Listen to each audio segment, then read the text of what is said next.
刚认识他的时候，觉得他挺可靠的，交往没多久就发现自己怀孕了。本来是挺高兴的事儿，但是后来发现他特别的不负责任。不是我不负责任，是他太任性了，大小事总管着我，一点都不知道体谅我，我真的很累。他累什么呀？他就是不负责任。现在孩子也出生了，他也不闻不问，也没跟我提领证的事，他到底是什么意思？他动不动就跑回娘家，我去接他，他也不回来。我觉得我们都应该冷静一下。已经有了爱情的结晶，生活却一塌糊涂，老师们怎么帮他们呢？掌声请出这一对，来，掌声有请。男嘉宾小许27岁，来自湖南营销经理；女嘉宾小唐24岁，同样来自湖南无业。来，有请两位。欢迎两位，愿意在这个现场公开箱子里的秘密吗？我愿意。交往了多久就发现自己怀孕了呀？半年。其实从孕期到最后的分娩，大概还需要9到10个月的时间，对吧？对。这段时间里面没有提出要领这个结婚证吗？有啊。他提的还是你提的？他提的。啊，那不是不负责任啊，那为什么不领呢？他就是嘛，现在我带着孩子回娘家都住了快1个月了，他也没跟我提领证的事，也没来看我。我没来看你，我是3番5次到他家里去。因为之前嘛，他也提过一些很过分的要求啊，包括因为我当时可能考虑他年纪比较小，比较任性，也体谅他。我哪有任性呢？你不任性，你以前我们刚开始交往的时候，你就一天到晚出去喝酒，喝得醉醺醺的，我就偶尔出去喝一下酒，怎么啦？你认为那是偶尔出去喝一下酒，但是你看一下，那当时你的身体又不是很好，你出去喝酒，有时候感冒了，我就是关心他，我说吃点感冒药，对不对？他是说什么？这讨厌这个，讨厌那个，更不说去打针了啊！打针哭得整栋楼都听到，好像要生命一样。我就是怕打针，我就是怕痛嘛。我当时可能就是说，哎，反正你小嘛，没关系啊。可能做了妈妈以后啊，可能会好一点，因为人慢慢的成熟了嘛。但是结果呢，不还是一样？坐月子期间，因为我们的习俗是不能吃个辣的或者炒菜嘛，对他的身体不好，对小孩的身体不好。那个都是老一辈的思想，我都在网上查了，吃了又没有关系。难道你就不会体谅一下吗？我老爸老妈也是这么大的年纪了。他要照顾你，还要照顾小孩，他也是为了你的身体好，你就认为啊，我老爸老妈或者是什么刻意或者怎么样子的，就是不符合你的口味。我说你任性，你还不信。包括之前呢，她不是怀孕了吗？我就说，我们怀孕了，我们就结婚吧。他说结婚就要买房子，而且他提出的要求是什么？买房子要在市区买，没得商量，要100平方以上，而且不和我爸妈一起住。买个房子过分吗？而且现在谁还跟爸妈一起住啊？都是自己在外面。那你有没有体谅一下，考虑一下我？我爸妈住在县城嘛，就是说在乡里，他说我把乡里的房子卖了嘛，付个首付，但是跟他到他那里根本就行不通，跟爸妈一住就不行，就是他认为他的就是都有道理，我们都是错的。把家里的房子卖了，他们住哪里啊？我们住外面就可以了嘛，他们就住家乡嘛。后面我都是贷了款，然后贷了款之后，我想办法就把房子买起来嘛，也把首付付了。结果他装修也是一样的，因为他怀着孕嘛，家里可能装修他就去不了嘛，因为工作当时我也有我自己的事情，我老爸老妈呢。就是可能在这个贴那个厕所的瓷砖了，没有去问他，稍微简单一点。他呢，一进来就指这个瓷砖，这是谁选的？这是什么东西？那个瓷砖本来就选的好丑啊，那颜色。我们结婚的话，肯定要选漂亮一点的。你的想法都是左也要漂亮，右也要漂亮。我们本来买的房子就只那么大，不管我爸妈在家乡有没有房子，我在想到时候他来我们这里住啊，也要留个房间给他。我小孩长大了嘛，也有个房间。我给他想，就改个房间给我小孩。他说什么要改个衣帽间，就是很大的一个房间，放衣服放镜子。他说要化妆什么的。女人本来就爱漂亮嘛，我要一个属于自己的化妆间，属于一个自己的服装间，怎么了？你爱漂亮，什么都要属于你的，前面的都依了你。我就说，就买了家具那些东西啊，就稍微可能买便宜一点的，等经济好啊，我到时候就换不。他也说不行，一辈子就那么一次，肯定买好一点的。我买那个差的又不好看。你结婚之次，我结婚也只一次，你那也好，这也好，你也没体谅一下我呢，是吧？看你们俩的情况，一次不太可能了。接着说。我记得还有一次还更过分的，就是说，那时候生了小孩也有一段时间了，我老爸老妈照顾小孩啊，也比较辛苦不？我老妈就打个电话，她说儿子，她说我今天有点头疼感冒或者怎么样子。我说这个好办了，我说我打电话叫我老婆回来了，肯定要照顾一下，对不对？我打电话给她，她说什么啊？现在没时间，你又没有正式的事情，为什么你不能第一时间赶回来呢？我不是说了，我跟朋友在外面有事吗？他就是感冒一下，带一下孩子，我晚一会就回来了，又没有关系。那是的，你有没有想过，你感冒的时候，那你又休息多久了？是什么样的状况呢？有没有带小孩呢？那我爸妈也是那么大的年纪了，你有没有体谅一下？既然他回来还说哎，说我什么我老爸老妈我可能是能拦一句吗？可以。你今天来是跟他分手来的是吧？其实也不是的，其实我还是就是说，因为他年纪比较小，比较任性，我就想在这个舞台上面，老师提醒一下他，让他有所改变。因为毕竟这个东西，因为我跟他在一起还是有感情的嘛，2年了嘛。我听你这男版的祥林嫂啊，这絮叨啊！我问问姑娘哈，这个你们俩领结婚证了吗？先明确。还没有。现在是一个什么状况呢？现在就是我就老是跟他吵架嘛，我现在就是带着孩子回娘家，都住了快1个月了。男孩女孩？男孩。多大了现在？快1岁了。那你们俩这事儿拖得也还挺久的了。你为什么要回娘家？你能告诉我吗？他骂我啊，就叫我滚啊。他为什么叫你滚？我就说他母亲是装病啊，我就是晚了点回来，他就骂我啊。什么叫他母亲装病？他打电话跟我说他母亲生病了嘛，叫我回来带孩子。我那时候就是约了朋友在外面聚一下，就想晚一点回去带孩子也没关系嘛。他听到了他就说我呀，叫我走啊，我就抱着孩子我就回去了。等于你未来的婆婆在帮你带孩子，生病了你没及时赶回来，是这么个意思吧？对。好，那这个男生平常他对你好吗？平常对我还好。还好，就是我坐月子的时候，我打电话他又不接啊，而且发短信也不回啊。那你有没有想过，因为之前搞装修啊，包括这些东西这事情，我的工作也耽误了，是吧？我就想在工作上方面多投入一点。然后你做了些什么？回去之后就是查我的电话记录，查我的短信，他竟然还叫他表哥到我公司去。他就说，哎，我这个不负责任，那个不负责任呢。我说什么？他表妹在家里坐月子，我在外面一天到晚怎么样？谁叫你打电话又没有接啊，短信也不回啊，我就叫他去看一下怎么啦？那我也有我的事情不？我不可能说一天到晚就是因为你的事情就一天到晚跟着你转不？我也要养家糊口不？如果我工作不继续努力的话，那我们以后日子怎么过呢？等于女生在坐月子的时候怀疑男生在外面不太好是吗？查实了吗？没有啊，就是个怀疑哈啊，行，男生一肚子委屈是吧？这已经不是第一次说什么为一点小事争吵回家了。我这次我去了几次，他老妈就说，你看隔壁某某某，跟他老婆买了个车，就是20万，我已经花了这么多钱了，我去抢银行都没这么多钱了。啊，本来就是我那么年轻就给你生了个孩子，我要辆车怎么啦？但是你有没有想过，你要辆车没了，我的经济状况是这样子的，我们以后是为了更好的过日子，而不是跟车或者怎么样子，你说对不对？也要为我考虑一下嘛。老是比人家啊，说人家有车，人家怎么样，我们又不是第一天认识了，对不对？你认知道我这个状况，好，是吧？听明白了。你还想跟他结婚吗？我就是看他想啊，想。你还能娶她吗？我觉得他一点。就是说，在这任性方面、抱着要求方面一点都没有所改变的话，我觉得我要冷静一下。问女生啊，没工作是吧？没有。他不跟你结婚了，孩子谁要啊？我要。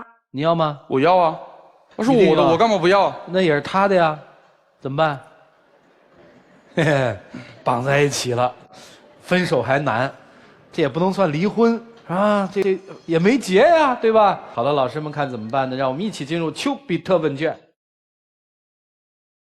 一直你也在口口声说他任性，所以从认识到基本到现在，他所有的任性你都基本上以包容忍让来结束，是吧？对，基本上都这样。对，你知道任性是怎么回事吗？小孩一哭，爸爸妈妈看马上就怎么样引起注意了，哟，这孩子怎么哭了，是不是？所以任性呢是希望引起身边人的注意，跟你交往也是一样，任性啊，对吧？你就喜欢他，就慢慢控制你了。但是你有没有想过呀？他每次任性都成功了呀，每次任性都达到他的目的了呀，每次任性都让你屈服了。最后如果是我的话，那我以后也经常用这种方法来控制你。他的任性前半部分是他父母培养出来的，但后半部分是由你培养出来的。一开始啊，你就太过于宠他，没有原则性的这种退让，导致了今天这种被动的局面。但是对女生说一下，有些事儿是要还的。你做的事情如果是过多的索取的话，终究有透支的时候。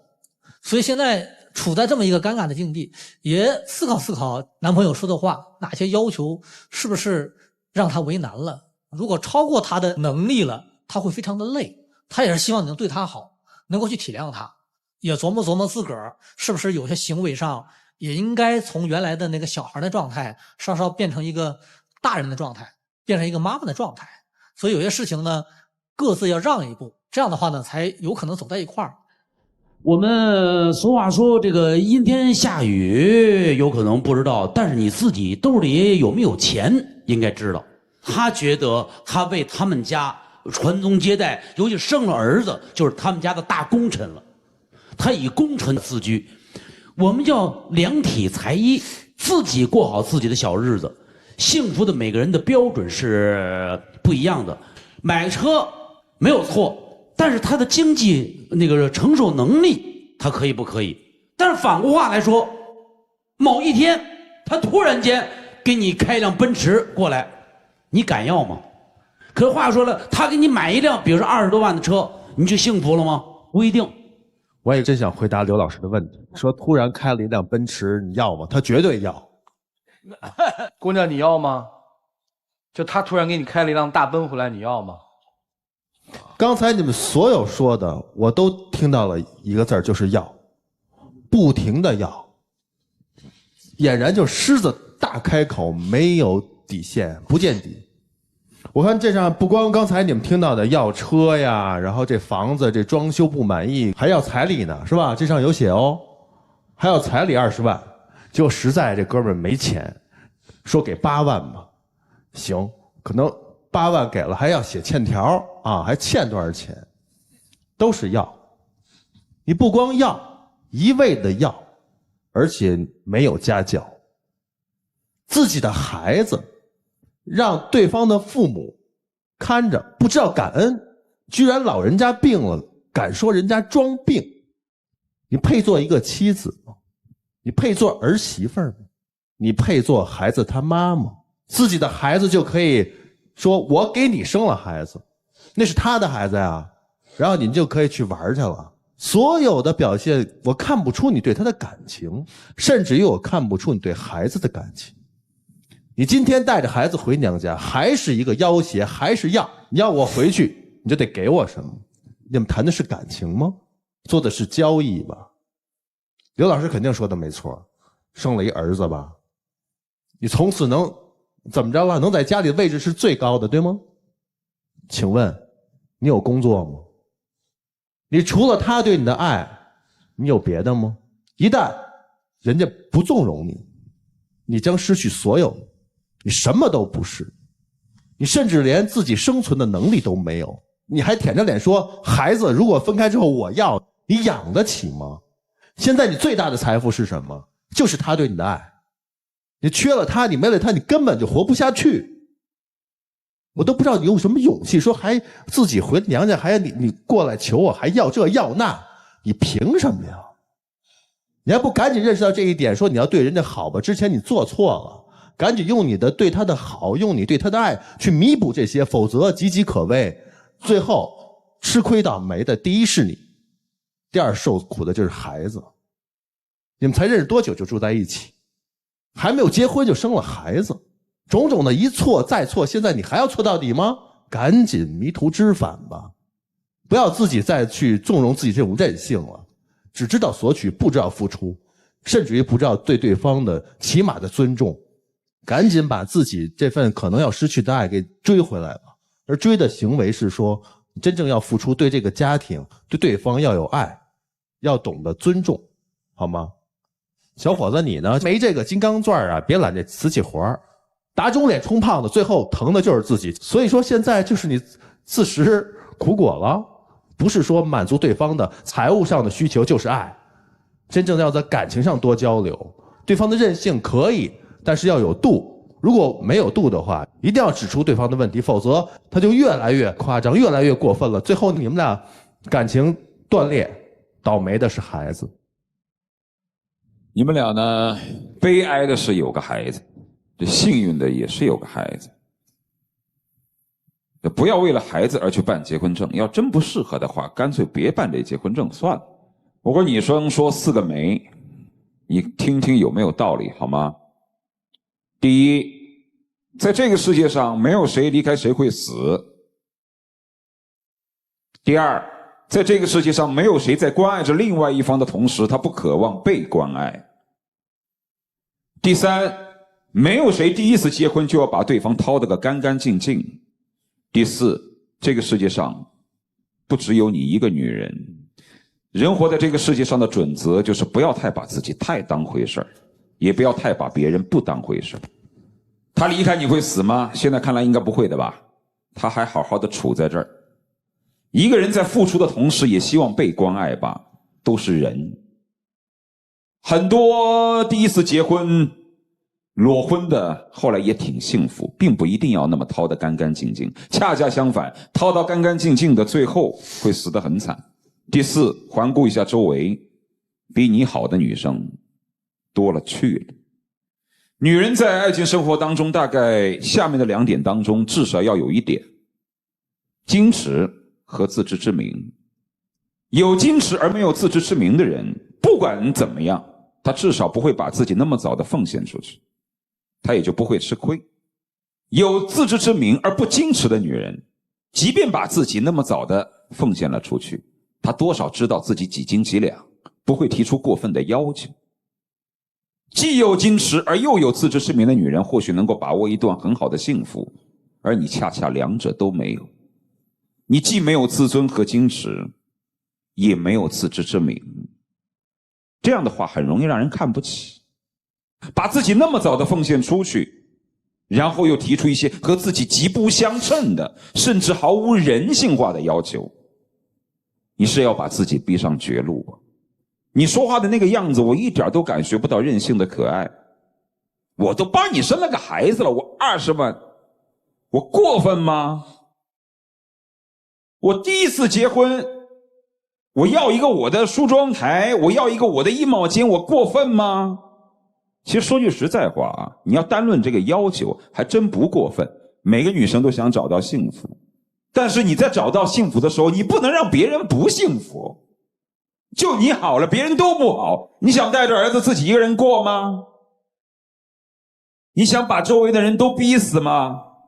所以说你啊，这个曲总说你说的真的不过分啊，就没有家教，但是我觉得你还不坏。你要是坏的话，你应该早先把结婚证打了以后你再提要求。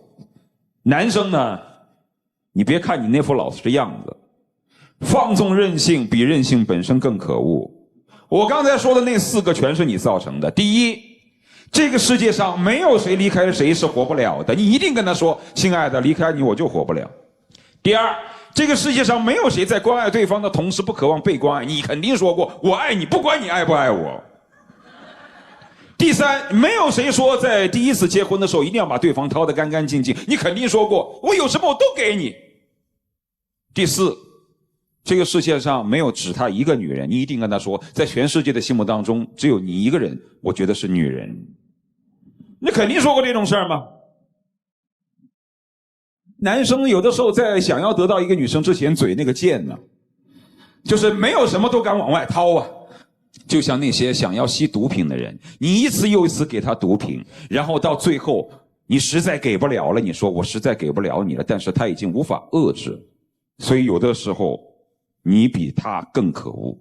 所以说呢，如果有爱的情况下，任性那叫撒娇，放纵那叫包容。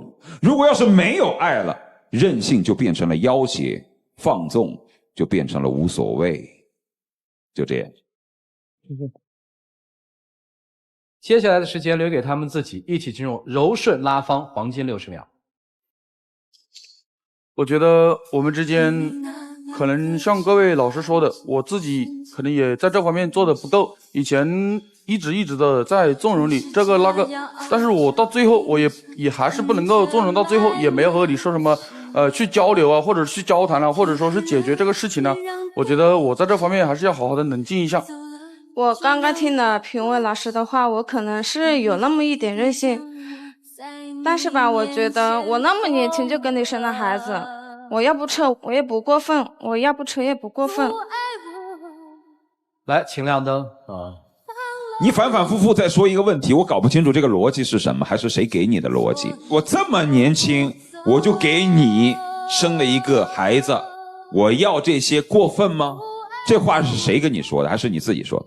我自己说的。那你解释一下，什么叫我这么年轻，我就给你生了一个孩子，我要这些过分了吗？什么意思？你说一下。我本来就觉得这么年轻给他生了孩子很亏啊。那你年轻你不生孩子，你干什么呢？事实上你也没干什么呀，孩子是人家在带，你也没找工作呀，你在玩啊，你不生孩子你能干什么呢？我说白了，你作为一个女人到目前为止，你真正能做的一件事也就是生孩子，干不了，其他你都没干。还有，我给你生孩子，你给他生孩子啊？生孩子不是你的工作，你要心甘情愿的去生，心甘情愿的去养，去爱他，你才能成为一个真正的女人。否则的话，你真是白有了这个功能。珍惜眼前吧，爱就领结婚证，不爱就考察考察，千万别为了孩子委屈了你们两个大人。来，请交换箱子，交换吧。两位请回，请关门。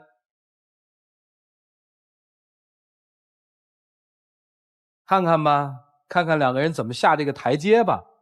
这个台阶到底要不要下呢？5、4、3、2。暴龙眼镜提醒您，精彩节目马上开始。5、4、3、2、1，请开门。就是爱你爱你，如笔如絮。给买车不？如果我有这么多钱，我会给他买。啊，现在有多少钱？反正没这么多了。你告诉我多少钱？反正买个差一点的车还是有吧。我觉得我跟相互商量一下嘛，我少一点钱买便宜一点的应该也没问题。对呀，你变化呀，你少一点钱，你还可以贷款嘛。所以你看这事儿，你要一商量，不就没事儿了吗？站在这边来吧。感谢暴龙眼镜为嘉宾提供的牵手大奖。成功复合的情侣将会获得由休闲旅游领导者途牛旅游网提供的价值500到3000元不等的旅游代金券。你们自己来喊开始和停。开始。说要停。选择幸福，选择亚赛，何来盼盼？盼盼到家，安居乐业。有请我们的小花童来，有请。